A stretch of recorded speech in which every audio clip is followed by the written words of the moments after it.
প্রিয় ভিউয়ার্স, আজ পবিত্র সিয়াম সাধনার পর 30 দিন পর আজকে পবিত্র ঈদ উল ফিতর 2026।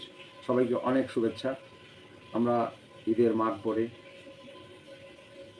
জোহরের নামাজ পড়লাম, নামাজের পরে আমরা সবাই খেতে বসলাম।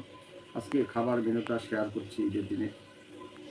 ঈদের দিনে সাদা পোলাও, গরুর মাংস, মুরগি রোস্ট। সবাইকে অনেক ধন্যবাদ। সবাই ভালো থাকবেন। প্রিয় ভিউয়ার্স, আজ পবিত্র সিয়াম সাধনার পর 30 দিন পর আজকে পবিত্র ঈদ উল ফিতর 2026। সবাইকে অনেক শুভেচ্ছা। আমরা ঈদের মাঠ পরে জোহরের নামাজ পড়লাম, নামাজের পরে আমরা সবাই খেতে বসলাম। আজকে খাবার মেনুটা শেয়ার করছি। ঈদের দিনে সাদা পোলাও, গরুর মাংস, মুরগি রোস্ট। সবাইকে অনেক ধন্যবাদ। সবাই ভালো থাকবেন।